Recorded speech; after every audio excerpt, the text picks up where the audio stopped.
Hey guys, good morning. இன்றைக்கி 5 மணிக்கு ரெஃப்ரெஷ்லாம் ஆகிட்டு படிக்கவே உட்காந்தாச்சு. ஸோ இன்றைக்கான டாபிக் இந்தியன் பாலிட்டி தான். இந்தியன் பாலிட்டியில் directive principles of state policies. So அது ரொம்ப ஒரு முக்கியமான டாபிக். அது பார்ட் 4ல் நம்ம வந்து இதில் ஆர்டிகல் 36லேருந்து 51 வரைக்கும் படிப்போம். 51A வந்து ஃபண்டமெண்டல் டியூட்டிஸ்க்கு போயிடும். ஸோ இது வந்து அரசோட டியூட்டிஸ் அப்படின்னு சொல்லுவோம், அரசின் கடமைகள்னு சொல்லுவோம். எப்படி அடிப்படை உரிமைகளை வந்து நம்ம நீதிமன்றத்தால் வந்து கிளைம் பண்ண முடியுமோ அந்த மாதிரி இதை கிளைம் பண்ண முடியாது. அரசு வந்து இதை செய்யலை அப்படின்னு சொல்லிட்டு யாரும் வழக்கு தொடர முடியாது. நீதித்துறையும் நிர்வாகத்துறையும் வேறு அப்படிங்கிறத வந்து தெளிவாக சொல்கிற ஒரு பார்ட் இது. ஸோ இது வந்து அயர்லாந்துலேருந்து எடுக்கப்பட்ட பார்ட்டு. ஸோ இந்த டாப்பிக்கோட மிடில்லையே சைக்கிளிங் கிளம்பியாச்சு. 5:50 ஆயிடுச்சு. ஸோ சைக்கிளிங் கிளம்பலாம் அப்படின்னு சொல்லிட்டு இப்படி ஆகிட்டுருக்கேன். அதுக்குள்ளே இந்த புக்ஸ் எல்லாம் எடுத்து வச்சுட்டு போயிடலாம். இந்த பெண்ணெல்லாம் என் பொண்ணுகிட்ட இருந்து காப்பாற்றுறதுக்குள்ள ஒரு பெரிய டாஸ்க்கு.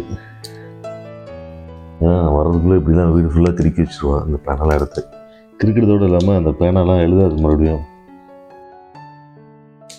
ஸோ அவளுக்குன்னு சில ஸ்கெட்ச் பென்சிலு பேனெல்லாம் நான் ஒதுக்கி வச்சுருக்கேன். ஸோ அதை மட்டும் அவருக்கு கொடுத்துருவோம். அவள் எங்கெல்லாம் தோணுமோ அங்கெல்லாம் எழுதிட்டுருப்பாள். பிபிஎஸ்பி முடிச்சிடலான்னு பார்த்தா முடிக்க முடியல. ஏன்னா 4 மணிக்கு எந்திரிச்சா தான் கொஞ்சம் படிக்கிற டைம் கிடைக்கும்.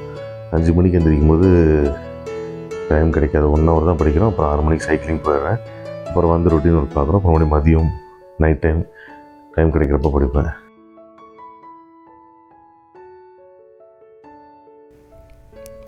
இந்த பாட்டில் வந்து ஒரு 1 liter வரும். இதை வந்து சைக்கிளிங் போயிட்டு வரதுக்குள்ளே முடிச்சிடுவேன். காலையில் நம்ம எந்திரிச்சதுலேருந்து ஒரு 9:30க்குள்ளே ஒரு மினிமம் 2 liters வாட்டராவது குடிச்சிடணும். ஸோ நம்ம பாடியை ஹைட்ரேட்டாக வச்சுக்காது உதவும். இது கொஞ்சம் குளிர் தாங்கும். இது வெறும் 30 rupees தான். But multipurpose. ஸோ தலையும் கவர் பண்ணும், காதுகளும் கவர் பண்ணும். ரொம்ப யூஸ்ஃபுல் அது. So let's go for cycling. So வெளில வந்து பார்த்தா காலையில் விடிஞ்சும் விடியாத மாதிரி ஒரு டைம். அது ஒரு மசன்னு இருக்குது. ரொம்ப அழகாக இருக்கும் அது பார்க்குறக்கு. நான் இப்போ போட்டிருக்க அந்த ஷூ வந்துங்க கேம்பஸ்ங்கிற பிராண்டு. 700 ரூபாய்க்குள்ளே தான் அதோடைய ப்ரைஸு. அமேசானில் வாங்கினேன். இந்த ஷூ பற்றி ப்ரீவியஸ் வீடியோவில் நான் சொல்லியிருக்கேன் நம்ம சேனலில். இந்த ஷூ வேணுங்கிறவங்க அமேசான் லிங்க்கு டிஸ்கிரிப்ஷனில் கொடுத்துருக்கேன், நீங்கள் பர்ச்சேஸ் பண்ணிக்கலாம். ரொம்ப வெயிட்லெஸ்ஸாக இருக்கும். ஸோ நான் இவ்வளோ நல்லாயிருக்கும் அப்படின்னு எதிர்பார்க்கவே இல்லை இந்த ப்ரைஸுக்கு. So worth. இன்றைக்கி வந்து வேறு ரூட்டில் போகலாம் அப்படின்னு சொல்லிட்டு டெய்லியும் போகிற ரூட்லேருந்து ஆப்போசிட் ரூட்டில் இன்றைக்கி போனேன். பட் நிறையா ஹெவி வெஹிக்கிள்ஸ் வரும். பட் இருந்தாலும் இது 1 way ரோடு. இந்த பிரிட்ஜு வந்து ரொம்ப ஒரு மாதிரி கஷ்டமாக இருக்கும் எனக்கு. பட் இறங்கும்போது ஜாலியாக இருக்கும். ஸோ அப்படி தான் லைஃப். நிறைய தருணங்களில் கஷ்டமாக இருக்கும். பட் அதை கடந்துட்டோம் அப்படின்னா செம்ம ஜாலியாக இருக்கும். 1 hour 20 kilometers சைக்கிளிங் பண்ணிவிட்டு வந்து வெளியில் உட்காந்து அந்த மார்னிங்கை ரசிச்சுட்டு அந்த டீயை குடிக்கும்போது செம்ம ஃபீலாக இருக்கும்.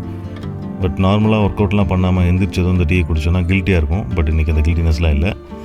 ஸோ அதெல்லாம் முடிச்சுட்டு என் பொண்ணெல்லாம் கொண்டு போய் ஸ்கூலில் விட்டு அதுக்கப்புறம் அந்த டாபிக் கன்டினியூ பண்ண ஆரம்பித்தேன். இந்தியன் பாலிட்டி அந்த டாப்பிக்கை முடிச்சிடணும் அப்படின்னு சொல்லிட்டு நான் உட்காந்தேன். ஏன்னா ஒரு டாப்பிக்கை கம்ப்ளீட் பண்ண தான் நம்ம படிச்சுட்ருக்கோம், நம்ம கம்ப்ளீட் பண்ணிட்டோம் அப்படிங்கிற ஒரு கான்ஃபிடென்ட் வரும். இல்லைனா நம்ம என்ன படிக்காத மாதிரியே ஒரு ஃபீல் இருந்தே இருக்கும். ஸோ ஒரு டாபிக் எடுத்திங்கன்னா அதை ஃபுல்லாக கவர் பண்ணுற வரைக்கும் அதை விட்டுறாதீங்க. இதை முடிச்சுட்டு குளிச்சுட்டு கிளம்பி ஒர்க்கு கிளம்பிடணும். ஸோ அதுக்கப்புறம் மதிய டைம் இருந்தால் படிப்பேன், இல்லைனா மறுபடியும் நைட்டு தான். ஸோ கைஸ், இன்றைக்கி இந்த வீடியோ இதோட முடிக்கிறேன். நெக்ஸ்ட் வீடியோவில் நான் உங்களுக்கு இன்னும் நிறைய டாபிக்ஸு, நிறைய மோட்டிவேஷன், நிறைய டிப்ஸ் எல்லாம் கொடுக்குறேன். ஸோ இன்றைக்கி இந்த vlog பிடிச்சிருந்தால் லைக் பண்ணுங்கள், சப்ஸ்கிரைப் பண்ணுங்கள், உங்களுடைய ஃப்ரெண்ட்ஸுக்கும் இதெல்லாம் ஷேர் பண்ணுங்கள். நீங்களும் டிஎன்பிஎஸ்சிக்கு ப்ரிப்பேர் பண்ணுறீங்கன்னா கண்டிப்பாக விடாமுயற்சியோட படிங்க. You will be succeed. Thank you for வாட்சிங்.